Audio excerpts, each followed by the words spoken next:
ce soir avec toute l'équipe qui est en nombre aussi et que vous connaissez bien, je pense, pour la plupart, nos conseillères en insertion sociale et professionnelle et notre directrice, Anne-Yvonne Malo-Daubry. Je vous souhaite d'abord à toutes et à tous aussi une excellente année 2025 avec une bonne santé, de belles réalisations, parce que pour nos jeunes, vous êtes en plein dans la force de l'âge, il y a tout l'avenir qui est devant vous, donc je vous souhaite de trouver votre voie et de vous y épanouir. Et puis pour nos entreprises, je leur souhaite aussi plein épanouissement dans ces moments qui ne sont pas toujours faciles en ce moment, quand on regarde ce qui s'annonce. Mais il faut être positif, je crois qu'il faut beaucoup croire en notre force collective pour réussir à soulever ce qui peut paraître parfois pour des montagnes. Alors aujourd'hui, on se met plein d'idées sur les jeunes, plein d'idées préconçues. Les entreprises peuvent avoir des idées préconçues sur les jeunes, mais peut-être que les jeunes aussi ont des idées préconçues sur les entreprises. Est-ce que jeunes et entreprises, ça peut matcher? Et bien, ça va être l'objet de ce moment convivial que nous allons avoir ce soir. Et je vous souhaite un très bon moment. Merci beaucoup, Madame Méry, merci. Alors déjà, moi, je voulais vous remercier d'être là. Première chose très importante. Et je vous remercie aussi pour la qualité d'attention que vous êtes en train de me donner. Alors, évidemment, il y a les codes du spectacle, sans doute, etc. Mais cette qualité d'attention, elle va être importante parce que nous, on n'est pas là pour vous faire un long discours pendant 2 heures. On est là pour se mettre à l'écoute de ce que vous avez à dire. Ne soyez pas angoissés, tout va bien se passer. Je vous vois froncer les sourcils déjà dès le début de la séance. C'est vrai. Oui. Mais vous avez le droit de froncer les sourcils, je vous taquine. Ah, j'ai le droit de vous taquiner un petit peu. Bah, vous êtes adorable. Voilà.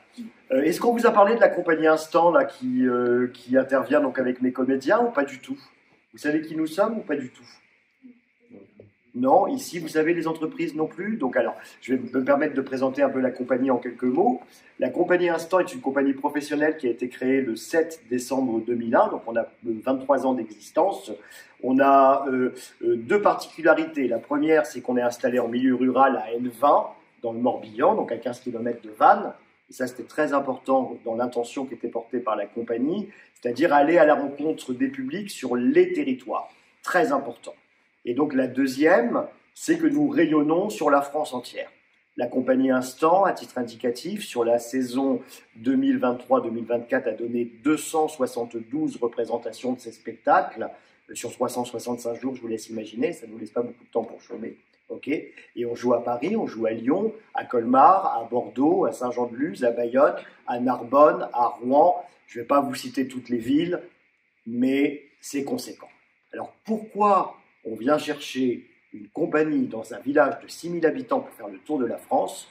Je ne répondrai pas à cette question. Vous êtes suffisamment grand pour vous faire votre avis par vous-même à la fin de cette représentation. Voilà.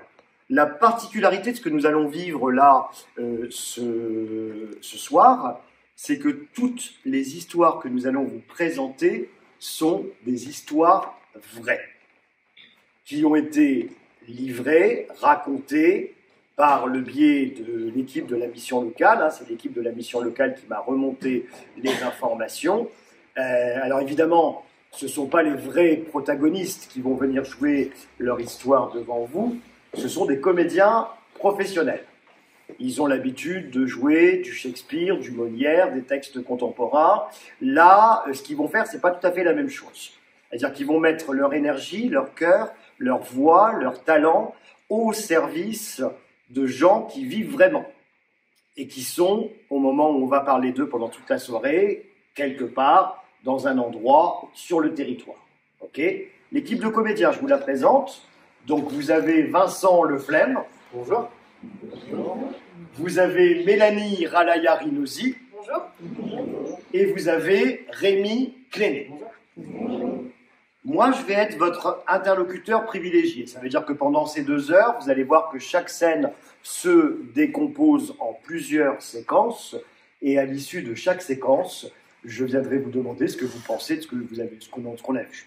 Est-ce que vous trouvez ça normal, pas normal, etc. La parole est libre. Ok? On n'est pas là pour se regarder en chien de faïence ou pour juger ce que l'autre va dire. Enfin, j'espère en tous les cas qu'on n'est pas là dans cette idée-là. On est là véritablement pour que la parole soit libérée et qu'on puisse entendre ce que chacun a à dire. Donc la thématique, elle est claire, hein. Jeune entreprise, ça match, point d'interrogation. Eh ben, on va voir ça tout de suite. Ok. Et on va faire connaissance avec notre premier personnage. On l'a appelé Simon. À chaque fois, on a changé les prénoms, hein, je vous le dis. Hein. Voilà, par respect pour les vraies personnes qui ont livré leur témoignage. Et Simon, c'est un jeune homme qui est en décrochage scolaire. Donc il a eu un moment où, dans sa scolarité, il a eu envie, besoin d'interrompre. Ok. Et on va le rencontrer dans cette première séquence face à une conseillère de la mission locale et on va découvrir quel est le parcours de Simon et de quelle manière Simon envisage son avenir assez proche, on va dire. Voilà, première séquence, action.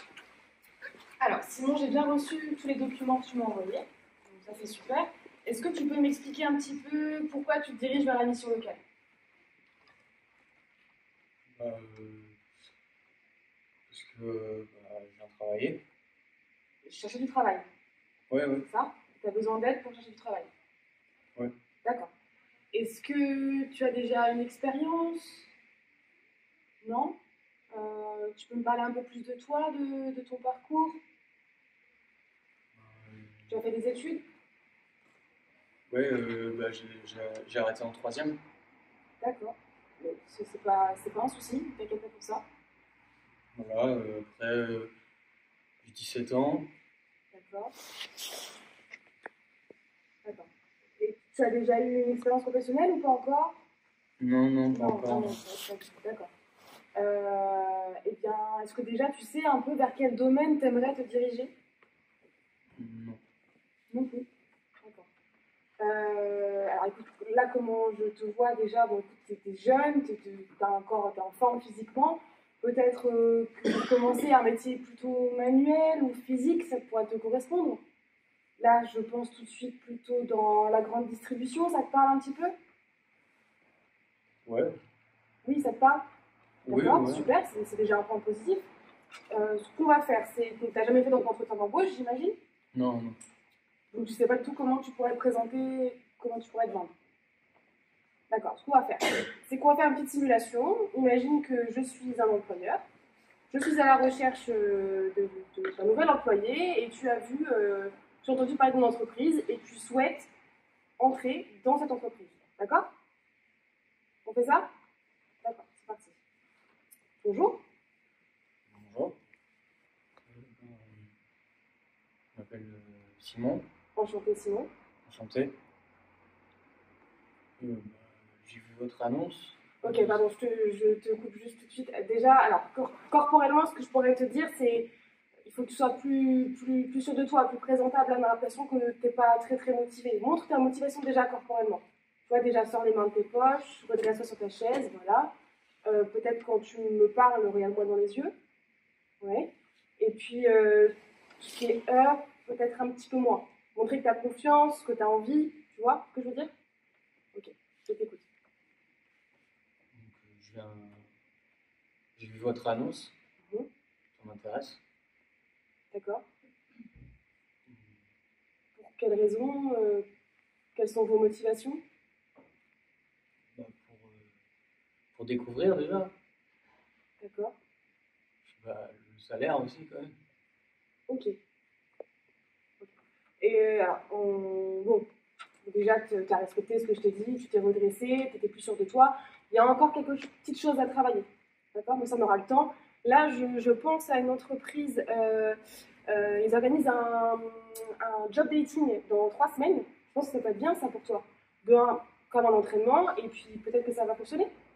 D'accord? Ce qu'on va faire, c'est que c'est dans 3 semaines, donc on a le temps, on va pouvoir travailler ça, on va se revoir plusieurs fois pour travailler ta présentation, comment te vendre, montrer tes motivations, etc. Et puis on va retravailler ton CV, ta lettre de motivation. On fait comme ça? Ouais. Ça te convient? Oui, ouais. Bah, super. Écoute, on se retrouve la semaine prochaine? Ouais, ça marche. Ok. Bonne journée. Bonne journée à toi, Simon. Alors, qu'est-ce que vous pensez là de ce que vous venez de voir? Est-ce qu'il y a des choses qui vous sautent aux yeux, des choses que vous voulez partager avec nous? Est-ce que Simon semble être en confiance? Non. Non. Merci. Ok. Pourquoi, à votre avis? Alors, intéressant ce que tu dis. C'est comment ton prénom? Coralie. Je peux te tutoyer, Coralie? Coralie nous dit il y a peut-être un rapport avec le décrochage scolaire. Est-ce que tu peux expliquer ta pensée? Il y a peut-être eu des soucis à l'école, il a décroché. Après, il n'a pas confiance en lui quand C'est super clair, hein, Coralie, là. C'est-à-dire que Coralie nous explique que peut-être que ce qu'il a vécu au niveau de son parcours scolaire, peut-être qu'il l'a vécu comme un échec, et comme il a vécu comme un échec, eh ben, il y a quelque chose qui s'est diminué en lui en termes de confiance, et il a perdu confiance en lui. Ok. Ça provoque quoi dans l'interaction avec la conseillère de la mission locale?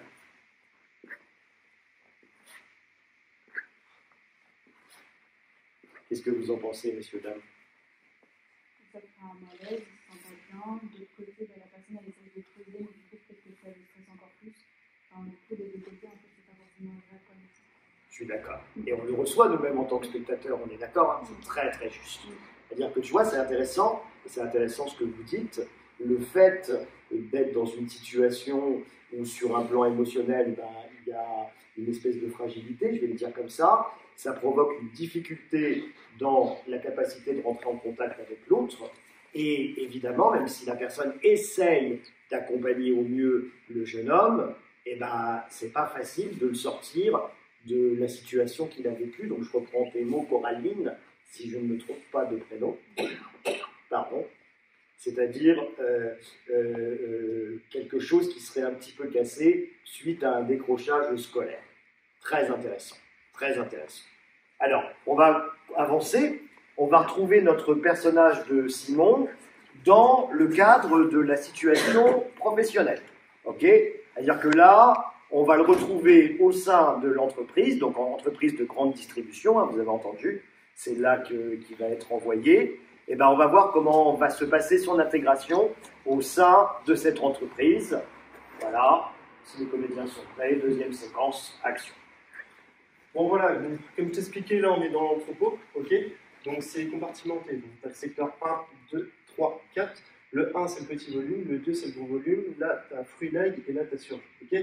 Donc tu as l'écran qui est là-bas, ok? Toi tu vas être chargé en livraison, ok? Tu auras une squelette.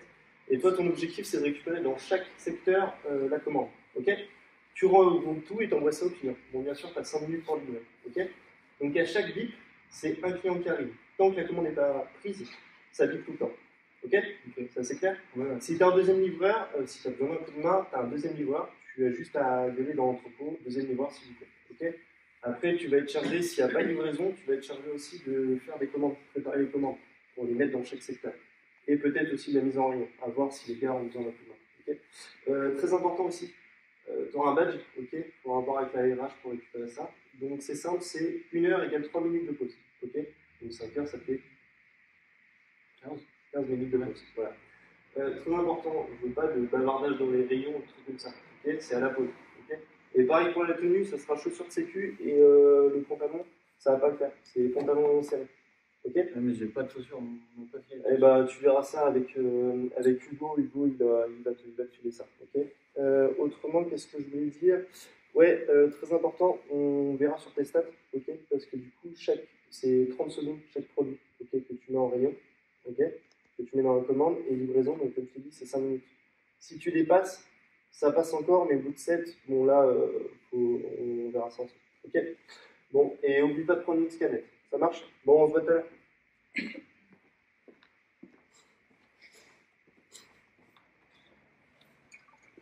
Alors, qu'est-ce qu'on en pense là de ce qu'on vient de voir? Est-ce qu'on a des choses à dire? N'hésitez pas, allez-y, madame. C'était une formation bâclée. Alors pour vous, c'est une formation bâclée. Ouais, est-ce que vous pouvez argumenter un petit peu? C'est beaucoup d'informations en très peu de temps et après il laisse la personne vivre à lui-même. Il donne beaucoup d'informations en même temps et après il laisse la personne livrer à lui-même. Tout le monde partage à peu près ce point de vue-là. Ok. Si on essaye de creuser un peu et de comprendre pourquoi il se comporte comme ça, à votre avis, monsieur, est-ce qu'on peut essayer de chercher? Merci. Merci, c'est super important ce que vous êtes en train de dire. Et ça veut dire que du coup, le discours qu'il est en train d'adopter, ben, il n'est pas adapté à la personne qui est en face. Alors peut-être aussi, hein, on ne va pas partir dans des grandes conjectures, mais peut-être aussi qu'il voit défiler beaucoup de profils. Et quand vous répétez toujours la même chose parce que vous avez le personnel qui change toutes les semaines, est-ce qu'il n'y a pas à un moment donné un phénomène de lassitude? On est d'accord, hein? Ça, c'est des situations que vous rencontrez sans doute, j'imagine. On est bien d'accord? Vous voyez, ça c'est intéressant peut-être de voir ça. Mais n'hésite pas, Coralie, à partager avec nous. Tu veux nous dire quelque chose? Sur comment toi tu as ressenti les choses?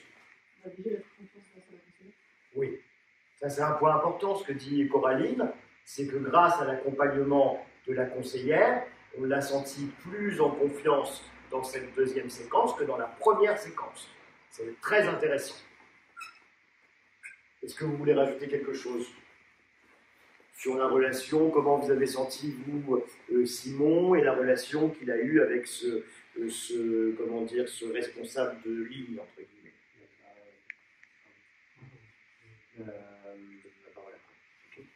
Il doit quand même y avoir un certain sentiment d'évidence inconnu.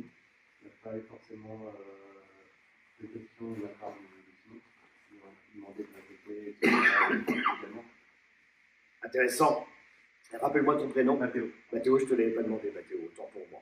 Donc, Mathéo, tu nous dis un truc intéressant. Tu dis, finalement, dans son positionnement, Simon, alors il est, hein, on l'a compris, hein, et ça a été bien dit par nos amis. J'ai vu que vous vous étiez mis d'un côté la mission locale et puis les jeunes. Et il y a vous, madame, voilà. Je suis entre les deux, c'est ça? Vous êtes entre les deux, non, vous êtes chef d'entreprise ou Adéco. Adéco, ah, super. Et vous, madame? Moi Oui. Moi, je fais partie des jeunes de la Ah, bah mission locale. super, impeccable. Non, c'est bien. Vous voyez, c'est rigolo quand même, si on observe un peu l'espace, on s'est placé un petit peu, ce qui est un peu normal. Hein. C'est juste une observation. Et là, on n'est pas là ni pour porter des jugements, on est là pour vous, les gars, vous vous êtes mis, c'est bien. C'est bien, ouais, c'est top. Juste pour observer une situation. Alors Mathéo, tu nous dis un truc qui est très intéressant, tu nous dis finalement Simon n'a pas posé énormément de questions pour essayer de comprendre mieux peut-être les consignes qui lui étaient données. Ce que j'ai compris, je vais résumer ta pensée et tu peux compléter après. Tu me dis en fait la situation qu'on a pu comprendre hein, de l'autre côté. Hein. La situation place peut-être Simon dans un état de surémotivité. Et comme il est pris par cette surémotivité, il n'est plus en capacité ni de se positionner, ni de poser des questions, parce que c'est l'émotion qui prend toute la place à l'intérieur de lui. Tu vois, c'est ça, on est d'accord. Alors c'est intéressant, est-ce que ça ne nous arrive pas à tous, parfois, quand on est dans certaines situations, de nous retrouver pris par nos émotions, et du coup, dans la difficulté de nous positionner, parce que c'est nos émotions qui prennent le contrôle de nous? Oui, on est bien d'accord. Vous voyez, l'être humain, c'est pas juste une accumulation de ça, c'est aussi le sensible et c'est aussi le corps. Et donc, si on prépare nos jeunes à un seul niveau, ben, évidemment, ça dysfonctionne. C'est logique. C'est-à-dire qu'il y a toute une série de profils qui vont avoir une certaine forme d'intelligence, qui peut être une intelligence du sensible, une intelligence du corps, qui vont être mises sur le côté parce que ça ne correspond pas au schéma de ce qu'on a imaginé, de ce que devait être une formation d'individu. Voilà. Et c'est très intéressant ce que vous dites. Hein. Et effectivement, tu as raison, Benoît. La surémotivité fait que le gars, ben, il est un peu perdu et que du coup, il n'ose pas poser des questions. Alors surtout qu'en plus, tu l'as dit hein, tout à l'heure, hein, comme il a déjà vécu une situation d'échec par rapport à sa scolarité, il est déjà peut-être dans une fragilité, hein, on l'a constaté dans la première séquence. Alors le fait de se retrouver dans cette situation avec toutes les raisons qu'on peut très bien comprendre, hein, de l'autre côté, on l'a très bien expliqué, hein, il n'y a personne à blâmer. Hein. Vous voyez, c'est une série de petites conséquences mises bout à bout qui font que, eh ben, au bout d'un moment, ça peut créer une difficulté. Et personne n'est responsable en vrai. Vous voyez, c'est ça qui est intéressant. Je dirais peut-être s'il y a une seule chose qui est responsable, c'est l'absence de conscience. C'est-à-dire que, évidemment, est-ce que vous croyez que le monsieur, il est où le monsieur? Il est là. Voilà, que le monsieur, il a conscience qu'il est dans une dynamique qui est la sienne, est-ce qu'il a conscience que ce qu'il est en train de donner comme flot d'informations, ça peut être reçu par Simon? Vous croyez qu'il en a conscience ou pas? On est d'accord. Est-ce que vous croyez que Simon a conscience qu'il est complètement pris par sa surémotivité, que du coup, il est incapable de se positionner parce que l'émotion prend une place tellement importante à l'intérieur de lui que, eh ben, il en a les jambes coupées, comme quand on a l'émotion qui prend le dessus sur nous, et qu'il n'est plus capable ni d'exprimer clairement sa pensée, parce que l'émotion prend trop de place. Vous voyez ce que je veux dire? C'est important, hein, cette notion-là. Ok. Et donc, effectivement, hein, ce que vous faites comme constat me paraît d'une très très grande pertinence, c'est qu'il n'y a pas de communication qui soit possible entre ces deux personnages. Voilà, on est là pour observer, hein, vous voyez, c'est jeune entreprise, est-ce que ça match? Alors si on se pose la question, peut-être on va essayer de comprendre pourquoi ça match ou pourquoi ça ne matche pas. Mais on va poser les vraies questions par contre, évidemment. Ok, donc on va retrouver notre Simon et on est là face à la rencontre à la maman. Il rentre quand même un peu bientôt de l'usine. Donc on peut se poser la question de ce qui s'est passé. En tous les cas, sans doute que la mère, elle va la poser, la question. Troisième séquence, action. Salut. Salut. Bah, qu'est-ce que tu fais là? T'as fini plus tôt? Ouais, non, en fait, ils m'ont pas retenu. Comment ça, ils t'ont pas retenu? Bah, je sais pas, ils avaient pas besoin de moi. Ah, ils avaient trop d'effectifs? Non, enfin, je sais pas, j'ai eu un rendez-vous avec mes supérieurs et tout ça, ils m'ont dit que ça allait pas le faire. Ah, donc tu t'es fait virer en fait? Non, mais je... Bah dis les mots, sinon tu t'es fait virer. Encore une fois. Oui, Encore une fois, oui. tu rates quelque chose quoi. Mais attends, mais ça va, je suis pour rien. Tu es pour rien? Alors dis-moi pourquoi, explique-moi pourquoi ils t'ont viré. C'est quoi la raison? Bah, parce que je suis arrivé 5 minutes en retard. C'est normal sinon. Faut arriver à l'heure, c'est la base. Ça va, enfin, c'est arrivé Non, il n'y a une pas fois. de ça va, c'est normal qu'ils t'ont viré. Non mais t'arrives en retard au travail, mais tu crois quoi? Les gens vont faire ton travail à ta place en fait? Mais ça va, m'engueule pas non plus. Comment ça? Tu fous rien depuis des années là, t'es là dans ta chambre à rien faire. Bah oui, c'est ça aussi, sors un peu, sors de ton monde, de ta bulle là. Bah arrête là, c'est bon, je te dis, j'ai essayé, tu devrais être content. T'as essayé? Mais oui. Juste essaye toi, ton but c'est pas réussir, c'est juste essayer en fait. Mais attends, mais je commence à 5h, je vais en scout, enfin je suis désolé, 5 minutes ça va, ça arrive. Mais sinon il y a des gens qui travaillent toute la nuit, tu te fous de moi quoi. Ouais, c'est bon. Fais un peu des efforts, non? C'est quoi, tu vas rester à la maison jusqu'à la fin de ta vie, c'est ça? Mais non, mais allez. Bah mais... si. Mais non, mais c'est... T'es capable de rien, t'es un bon à rien, t'es bien comme ton mais père, je suis quoi. capable de rien. Comme ton père, tu sais rien faire. Mais t'as pas vu, tu fait un Tu vas jamais au bout des choses, bouge-toi un peu, mais dis du sien, du tien. Je te jure que j'ai essayé, mais c'est juste qu'ils me mettaient sur un poste différent chaque jour et je devais aller hyper vite et tout. Ils consultaient mes stats et tout. Mais... Sinon, t'as que 3 ans. Mais ils expliquent Tu sais rien. t'adapter, non? Changer de poste, bah oui. Adapte-toi en fait. Mais j'essaie, je te jure, mais ils expliquent rien. Il y a personne qui est là pour t'aider, tu dois tout.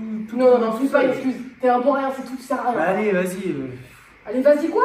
Tu me parles comment là? T'es sérieux? Mais non, mais c'est bon. bon. Mais si t'es pas content, va voir ton père là.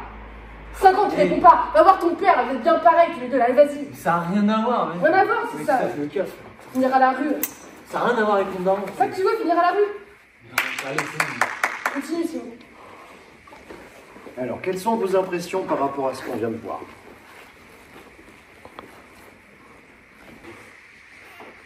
Allez-y, n'hésitez pas à réagir. Hein. Je trouve que les deux situations sont hyper violentes. Après, elle ne connaît pas non plus la réalité de l'entreprise, de ce qu'on lui a demandé. Donc elle a plein d'idées aussi préconçues, elle est de son côté. Elle est acculée. Elle est acculée. Puis elle est fatiguée certainement de cette situation aussi, elle a envie de son enfant aussi.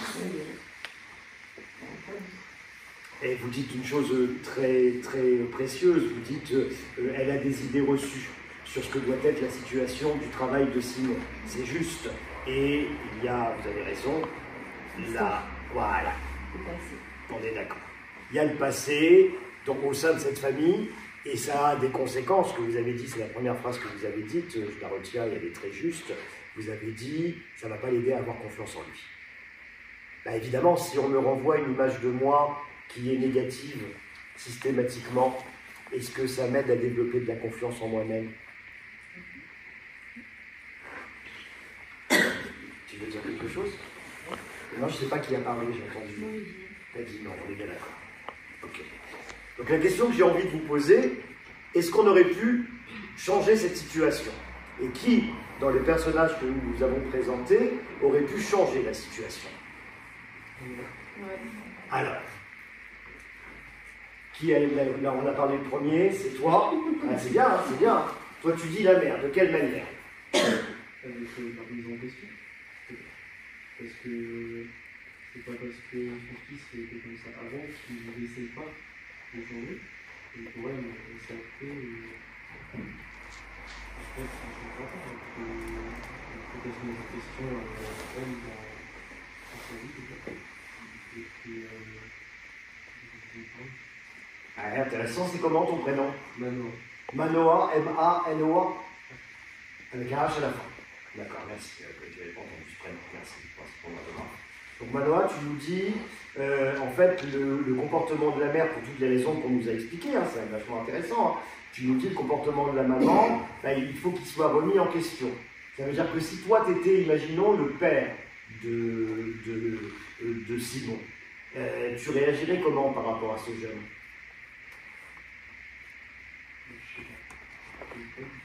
C'est une vraie question, hein. Déjà, la mère a une violence à la tronche, que bah, c'est un bon à rien. Il a aussi. S'il fait des erreurs, c'est pas forcément de sa faute. Si tu avais ton gamin, là, Coralie, il débarque, il est 4 heures, il aurait dû finir à 18 h à l'usine, comment tu réagirais, toi? Bah, déjà, je lui demande pourquoi il va, pourquoi ça a échoué là-bas. Mais jamais à lui balancer, il était un bon à rien. C'est important ce que tu es en train de dire. C'est important. Après, toutes les mamans maintenant de nos jours, elles réagissent pareil, ils balancent à la gueule carrément à rien. Parce que, voilà, parce qu'ils ont. On galère un peu à trouver des emplois. Et quand on en a un, par exemple, si on échoue, bah, pour notre père, ça y est, c'est la fin du monde, on va parler sur notre vie. Tu dis un truc très important, Coralie. C'est-à-dire que c'est pas parce qu'on vit un échec dans notre vie que c'est la fin du monde. Et je vais te prendre une image. Quand on a appris à marcher, on s'en souvient pas, hein, parce que c'est loin, ok? Mais on n'a pas réussi du premier coup. Hein. Et s'il n'y avait pas les adultes autour de nous, quand on tombait, pour dire « Oh là là, mon Dieu, quelle horreur, il est tombé !» ben, qu'est-ce qu'on faisait? On se relevait, on souriait, puis on repartait. Ben, c'est pareil, la vie. Tu vois, c'est pas parce qu'il y a un échec que c'est la fin du monde. Coraline, je pense que dans ce que tu es en train de ce que je reçois, de ce que tu es en train d'exprimer, ça me touche beaucoup, c'est que peut-être qu'il y a une autre manière de faire entendre une autre maman, un autre discours. Donc plutôt qu'on reste dans un débat intellectuel, parce que là c'est intellectuel, tu vois, tu es assise sur ta chaise tranquillement, et de ta chaise tu dis, si j'étais la maman, peut-être que je pourrais écouter différemment, essayer de comprendre mon fils. C'est ça hein, que tu m'as dit. Hein. Ce que je vais te proposer, c'est qu'on arrête l'intellect et que tu viennes remplacer la maman face à Simon pour avoir ce dialogue avec Simon et peut-être essayer de l'encourager, ce garçon. Sinon, il ne va pas reprendre confiance en lui, tu es d'accord avec moi? Allez, on applaudit très fort Coralie.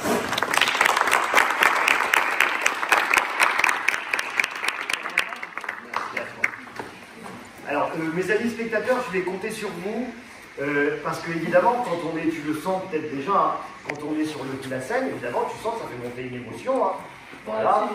C'est évident, pas. Ouais, voilà. Bah, c'est une émotion, la gêne, Coralie. Il n'y a pas de souci. Ok.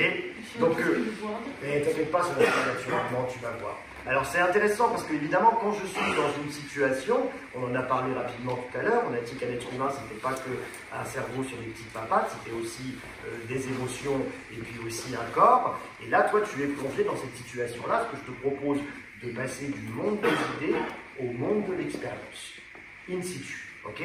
Donc, comme notre amie Coraline va être dans cette situation, nous, on a une autre place, c'est celle du spectateur. Le théâtre a été inventé pour ça, les amis. Voilà, c'est-à-dire que le théâtre, ce sont les comédiens qui vivent les émotions à votre place, et comme ils vivent les émotions à votre place, vous avez la distance pour pouvoir comprendre ce qui se passe dans les fonctionnements humains, dans les fonctionnements de société. Si on a compris ça, voilà, ce qu'on appelle, c'est la catharsis, hein, ce que je vous dis avec des mots modernes. Hein, ok? Donc vous allez m'être très précieux pour une seule et simple raison, c'est que vous allez avoir la distance nécessaire pour m'aider à comprendre ce qui s'est passé dans la situation entre Simon, joué par Rémi, et Coraline. Tu n'es plus Coraline, tu es la maman, hein, maintenant, on est bien d'accord.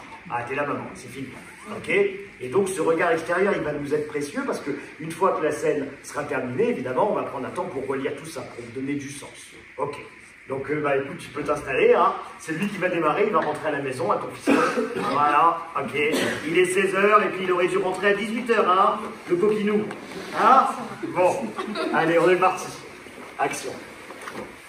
Salut. Salut, qu'est-ce que tu fais là? Tu devais pas finir à 18h? Bah si, mais il me fait partir plus tôt, il m'a pas retenu. Pourquoi? Voilà. Ouais, ils avaient pas besoin de moi, Comment ça, il avait pas besoin? bah, ils m'ont dit que ça allait pas le faire. Je sais pas, j'ai eu un rendez-vous avec le supérieur. Puis, bah, ils m'ont dit que bah, voilà, ça allait pas le faire, enfin pour plein de raisons quoi. Parce que je suis arrivé en retard aussi.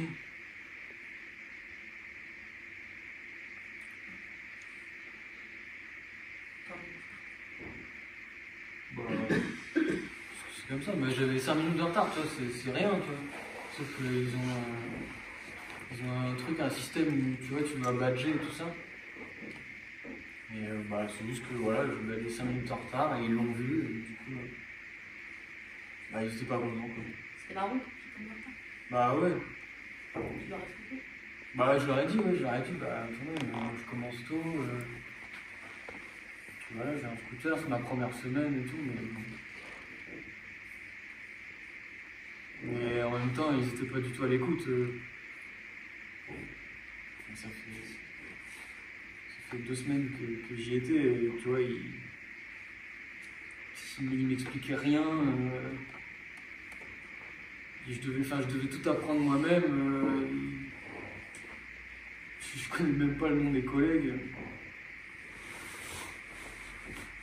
Ok, on peut s'arrêter là, on applaudit très fort pour Rémi.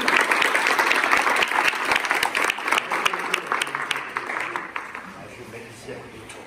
Alors, déjà, moi je vais te dire, tu as été extraordinaire pour une première raison, c'est ta qualité d'écoute. Contrairement à la maman que nous avions tout à l'heure, la maman, vous l'avez expliqué, hein, pourquoi le passé, vous avez raison, hein, le poids du passé. Tellement pris par le poids du passé et de mes blessures personnelles, que je parle, je vide ce que j'ai à dire, je vide mon cœur, et je ne laisse plus du tout la place à Simon pour dire ce qu'il a vécu. Toi, contrairement à la maman qu'on a présentée au départ, tu n'as fait que l'écouter. C'est vachement important. Comment veux-tu rentrer en dialogue avec quelqu'un si tu es tellement habité par tout ce qui vient te perturber toi personnellement? Comment veux-tu écouter la parole de l'autre? C'est pas possible. Je ne peux entendre la parole de l'autre que si j'accepte de faire le silence au moment où l'autre est en train de me parler. Ça, c'est très important. Alors évidemment, hein, dans nos mondes avec des